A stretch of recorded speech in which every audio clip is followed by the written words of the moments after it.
বন্ধুরা, আহারে গল্পে তোমাদের স্বাগত। যা গরম পড়েছে, চলো তোমাদের সাথে একটা সিম্পল রেসিপি শেয়ার করি। আলু, পটল, ডাঁটা, মিষ্টি কুমড়োর একটা তরকারি।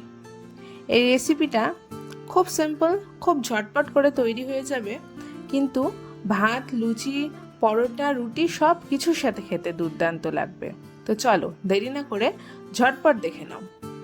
প্রথমে কড়াইটাকে ভালো করে গরম করে নেবে। তারপরে আমি এখানে সরিষার তেল ব্যবহার করেছি, তোমরা চাইলে রিফাইন্ড অয়েলও ব্যবহার করতে পারো। অল্প পরিমাণে তেল দেবে। দেখো আমি এখানে পটল, সজনের ডাঁটা, আলু, মিষ্টি কুমড়ো সবই কেটে নিয়েছি। পটলগুলোকে একটু লম্বা করে রাখবে, আলুগুলোকেও একটু লম্বা করে রেখেছি, মিষ্টি কুমড়োগুলোকেও মিডিয়াম সাইজ কেটে নিয়েছি।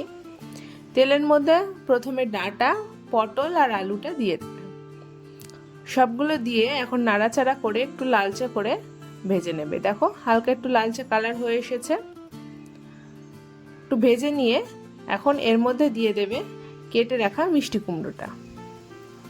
মিষ্টি কুমড়োটা দিয়েও এখন নাড়াচাড়া করে মিডিয়াম টু হাই হিটে আরও কিছুক্ষণ একটু ভেজে নাও, যাতে মিষ্টি কুমড়োর গায়ে হালকা একটু লালচে কোটিং আসতে শুরু করে। অনেকে সবজি বেশি ভাজা পছন্দ করে না, অল্প ভাজাটাই বেশি পছন্দ করে। তো তোমরা চাইলে আরও কম করে ভাজতে পারো। দেখো মিষ্টি কুমড়োর গায়েও হালকা একটু লালচে কোটিং আসতে শুরু করেছে। এই সময় দিয়ে দাও পরিমাণ মতো লবণ, পরিমাণ মতো চিনি আর পরিমাণ মতো হলুদ। নিরামিষ সবজিতে একটু চিনি ব্যবহার করলে সবজির স্বাদটা আরও দ্বিগুণ বেড়ে যায়। দেখো সব সবজিকে এবার ওই মশলার সাথে একটু নাড়াচাড়া করে নেবে। নাড়াচাড়া করা হয়ে গেলে একটু সবজিগুলো ভাজা ভাজাও হয়ে আসলে এর মধ্যে দিয়ে দাও জল দিয়ে জলটা তোমাদের পরিমাণ মতো দেবে, যতটা সবজিটা সেদ্ধ হওয়ার জন্য যতটুকু জল দরকার ব্যাস ততটুকুই, তার বেশি কিন্তু জল ইউজ করবে না। তখন পরে কিন্তু জলটা শুকোনোর জন্য সবজিটা খুব বেশি আবার সেদ্ধ হয়ে যাবে। দিয়ে দাও কিছু চেরা কাঁচা লঙ্কা দিয়ে ঢেকে সেদ্ধ করে নাও। দেখো ঢাকনা খুলে নিয়েছি, আমি এখন সবজিটাকে নাড়াচাড়া করে দিচ্ছি। সবজিটা কিন্তু খুব ভালোভাবে সেদ্ধ হয়ে গিয়েছে।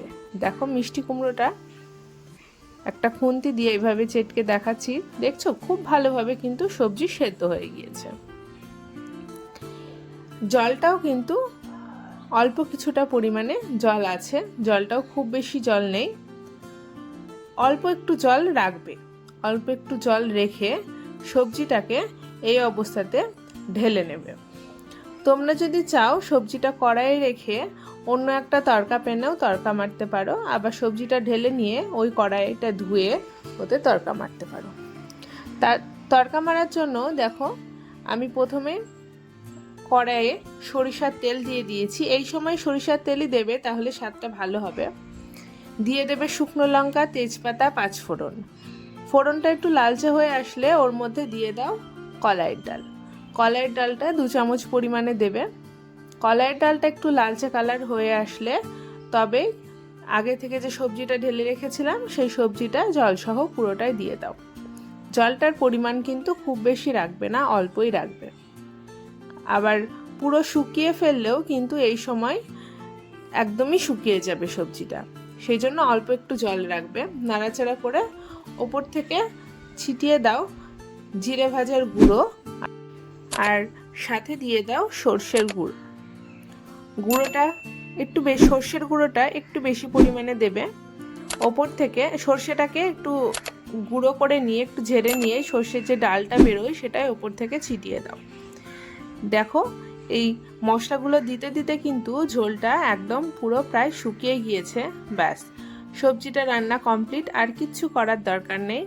গরম গরম ভাত, লুচি, রুটি সব কিছুর সাথে সার্ভ করতে পারো। বাড়িতে কিন্তু অবশ্যই বানাবে আর আমাকে কমেন্টে জানিয়ে যাবে তোমাদের এই রেসিপিটি কেমন লাগলো।